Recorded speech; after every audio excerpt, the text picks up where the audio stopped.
Now let's set sail for medieval America. Yes, you heard that right, medieval America. While Europe was building cathedrals and jousting in armor across the Atlantic, a powerful and complex civilization was thriving in the heart of what we now call Mexico. Today, we're exploring the world of the Aztecs, their cities, their gods, their wars, and their truly unique view of the universe. The name Aztec might bring to mind images of towering pyramids and dramatic human sacrifices.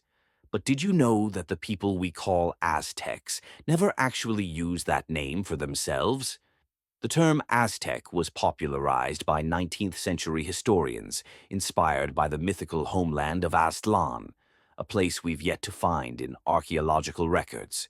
The people themselves were called the Mexica, part of a broader Nahua-speaking culture in the Valley of Mexico. Their capital, a city built on an island in a lake, Mexico Tenochtitlan, the ancestor of modern-day Mexico City. To understand the Aztecs, you need to understand their worldview.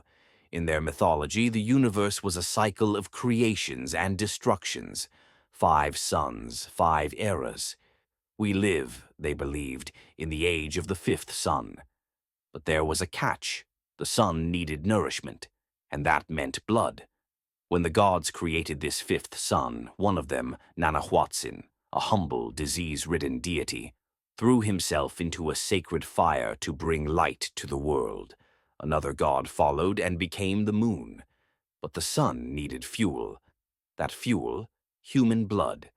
Thus, sacrifice became a sacred duty, not cruelty, but cosmic survival. This is where the flower wars come in, ritual battles fought not for territory but for captives. Opposing city-states would agree to meet in battle, where the goal was to capture, not kill. These captives would then be offered to the gods, a noble death in Aztec belief. At the top of Aztec society stood the Tlatoani, the speaker or king, chosen from among the nobility, but only after proving himself in battle. Beside him, a high priest, the Tzihua or woman snake, held religious authority. Below them, priests, warriors, merchants, and artisans, even prostitutes called ahuyanime, had defined, respected roles.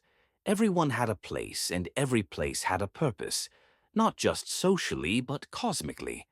Tenochtitlan was more than a city. It was an empire's heart. Built on a series of artificial islands and crisscrossed by canals, it dazzled the Spanish conquistadors who arrived in 1519. They compared it, favorably, to Venice. It was cleaner, more organized, and more beautiful than anything they knew in Europe. Surrounding the city were chinampas, floating gardens that fed the population. Tenochtitlan wasn't isolated. It was part of a web of allied city-states, forming what we now call the Triple Alliance: Tenochtitlan, Texcoco, and Tlacopan. At the center of the city rose the Templo Mayor, the Great Temple, a pyramid capped with twin shrines to Huitzilopochtli, god of the sun and war, and Tlaloc, god of rain. The temple was rebuilt several times, each new version built over the last like a cosmic nesting doll. Traces of it remain today, right in the heart of Mexico City.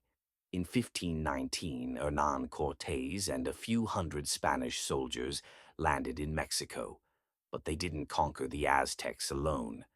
Many local groups, tired of Aztec dominance, joined forces with the Spaniards.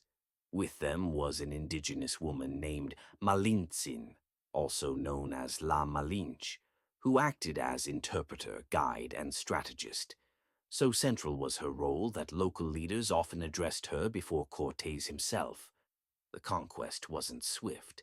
At first, the Aztecs welcomed the Spaniards, but tensions grew, and in 1520, a massacre during a festival led to an uprising. The Spaniards fled the city under cover of night in an event still known as La Noche Triste, the Night of Sorrows. A year later, in 1521, Cortés returned with a siege force and laid waste to the city. disease, starvation, and war brought the Mexica to their knees. On August 13th, 1521, the once great city of Tenochtitlan fell. But the story doesn't end there. Despite colonial destruction, Aztec culture didn't vanish. Indigenous scribes, using Latin letters, recorded history from their point of view. Spanish priests, seeking to understand and control local beliefs, preserved stories, rituals, and even some codices, painted books filled with symbols, not alphabets. Today, only a handful of these codices remain, survivors of conquest and flames. Modern Mexico still carries the imprint of the Aztecs. Place names, metro station icons, festivals, even floating gardens in Xochimilco. Echoes of a world that once was. The city built atop Tenochtitlan has not forgotten its roots. So, next time someone tells you the Middle Ages were only about knights and castles, tell them about the Aztecs, a civilization with monumental cities, rich mythology, and a worldview where every drop of blood kept the universe alive. Thanks for watching.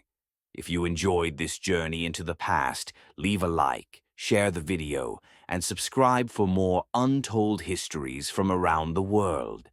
And remember, history isn't just what we're taught in school. Sometimes it's floating just beneath the surface.